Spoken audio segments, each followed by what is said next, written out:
السلام علیکم ویورز.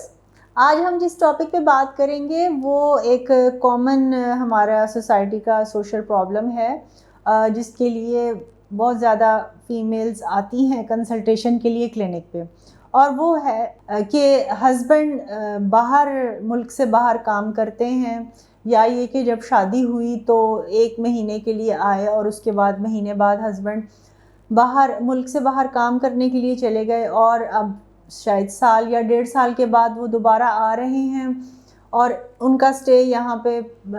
1 سے 2 مہینے کا میکسیمم ہوگا, یا تھوڑے عرصے کے لیے آ رہے ہیں اور پھر دوبارہ باہر چلے جانا ہے. تو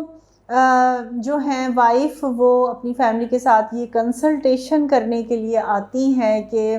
تھوڑے عرصے کے لیے ہسبینڈ نے آنا ہے, تو آپ پلیز اس طرح سے کچھ علاج یا مشورہ دیں کہ جلد از جلد پریگننسی ہو جائے.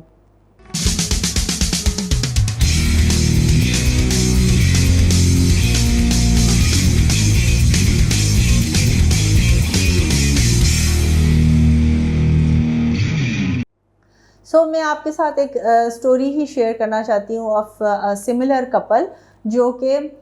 Husband was working abroad. تو جب وہ آئے ہیں یا اگر اس طرح کے کیسز ہوتے ہیں تو پھر فیمیل سے تو میں یعنی کہ وائف سے تو میں ڈیٹیل سے ان کی ہسٹری لے لیتی ہوں, ان کے تمام الٹرا ساؤنڈ اور بلڈ کے ٹیسٹ کروا لیتی ہوں, اور اگر ضروری ہو معائنہ کرنے کے بعد اگر ضروری ہو تو ان کو ٹیوبس کا بھی ٹیسٹ کروا لیتے ہیں کہ ٹیوبس یوٹرس کی جو ٹیوبس ہیں وہ ٹھیک ہیں یا نہیں. اور اسی اگر ٹائم بالکل بہت زیادہ کم ہو تو پھر ان سے کہتے ہیں کہ ہسبینڈ کا سیمن انالیسس کا ٹیسٹ یا تو وہ جہاں کام کرتے ہیں وہیں نزدیکی ہاسپٹل سے اپنا سیمن انالیسس کا ٹیسٹ ان کو لکھ کے دیتے ہیں, وہ کروا لیں اور وہ کروا کے اپنی رپورٹ شیئر کریں تاکہ پہلے سے اندازہ ہو کہ کس کو کہ کیا سٹیٹس ہے اور کوئی پرابلم ہے اس کپل میں یا نہیں. If every thing is okay, یہ چیز اگر تو ہسبینڈ کے آنے میں زیادہ دیر یا زیادہ ابھی مہینے ہیں تو پھر میں یہ مشورہ دیتی ہوں کہ جو زیادہ تر ٹیسٹ ہیں وہ ایک دفعہ آپ کروا لیں, لیکن ہسبینڈ کے واپس ویکیشن پہ آنے سے پہلے 1-2 ماہ پہلے بھی رابطہ کریں تاکہ ٹو میک شور کہ فیمیل کے کوئی ریسنٹلی کوئی انفیکشن یا کچھ اور ایسی کوئی پرابلم تو نہیں ہے. اور پھر اس کے بعد ہسبینڈ کے آنے سے پہلے بھی جو منتھ ہے اس کے بھی مینسٹرول سائیکل کی ڈیٹیلز اور ریگولیرٹی اسٹڈی کی جاتی ہے, اور اس کے بعد جب آئے ہوئے ہوں ہسبینڈ تب بھی ان کو کچھ ادویات فراہم کی جا سکتی ہیں, مشورہ دیا جا سکتا ہے اکارڈنگ ٹو دا پرابلم. جو بھی پرابلم آیا ہے ہسبینڈ کے لیے میڈیکیشن دینی ہے یا وائف کے لیے میڈیکیشن دینی ہے. مگر یہ بات یہ پورا جو کلینکل سینیریو ہے یہ کافی چیلنجنگ ہے, یہ کافی سٹریسفل ہے, نہ صرف یہ کہ اس کپل کے لیے, اس کپل کی فیملی کے لیے, بلکہ گائنیکالوجسٹ کے لیے بھی یہ ایک بہت بڑا چیلنج ہے. اس لیے کہ 1 سال کے جو بھی مینسٹرول سائیکل کی روٹین ہے فیمیل کی, اور جو میل ہسبینڈ کے جو سیمن انالیسس کے جو ٹیسٹنگ کے جو ایشوز ہیں, جو ویریشنز ہیں جو کہ ٹائم ٹو ٹائم آتی رہتی ہیں, ان کی فزیولوجیکل ویریشنز کو اس کپل کو اور ان فیملی کو سمجھانا اور ان کو ساری حقیقت بیان کرنا کافی مشکل ہوتا ہے اور کافی سٹریسفل ہوتا ہے, اور ٹائم ان کے لیے بہت زیادہ ایک بڑا چیلنج بنا ہوتا ہے. اگر ہسبینڈ نے اگر 1 مہینے سٹے کرنا ہے تو اس 1 مہینے کے دوران اوویولیٹری ونڈو یا فرٹائل پیریڈ تو وہ ایک 3 سے 4 دن کا ہی ایک ٹائم پیریڈ ہوگا جس میں کہ وائف کی باڈی کے اندر ایک وائبل اووم یا ایگ کی میچیور ایگ کی پریزنس پائی جاتی ہے. اگر 1 مہینے کے گزرنے کے بعد اگر خوش قسمت کپل ہیں جن کی کہ پریگننسی ہو جائے گی, لیکن اس کے چانسز 50 to 60% سے زیادہ نہیں ہیں. ضروری نہیں ہے کہ اوویولیشن ہو جائے, لازمی ضروری نہیں ہے کہ باقی تمام کنڈیشنز بھی آئیڈیل ہوں.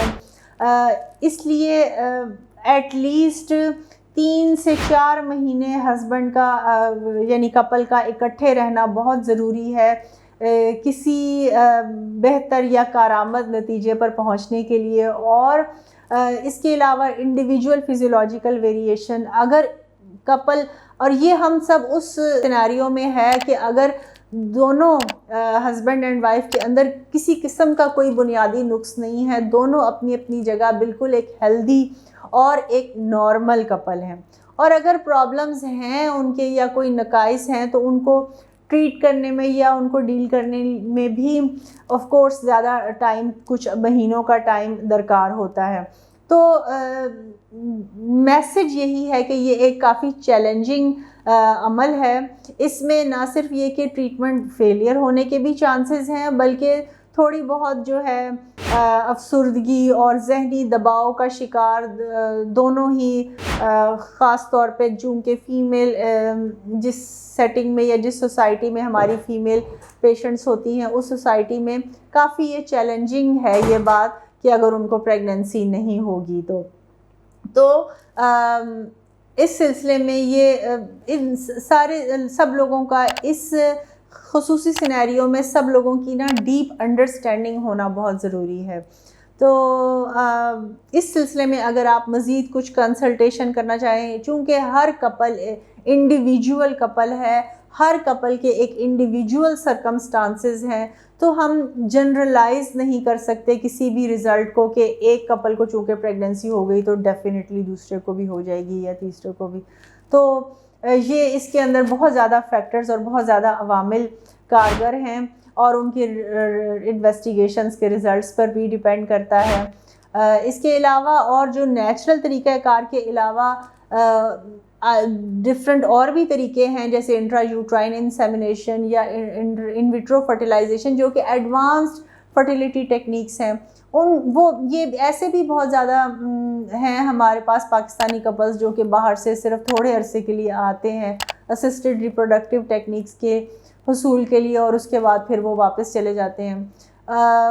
فرٹیلیٹی ریٹس اور جو کامیابی کے جو فیلئر اور سکسیس ریٹس ہیں وہ سینٹر ٹو سینٹر ڈفرینٹ ہیں، اور وہ طریقہ علاج کے حساب سے بھی ڈفرینٹ ہے. Every couple has their own individual circumstances. تو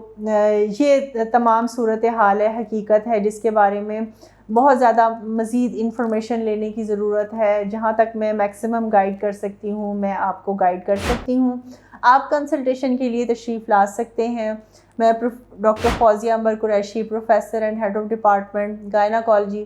شالامار ہاسپٹل لاہور، اس کے علاوہ پنجاب میڈیکل سینٹر میں بھی کنسلٹیشن کے لیے اویلیبل ہوں. آپ مجھے دعاؤں میں یاد رکھیے گا. اللہ حافظ.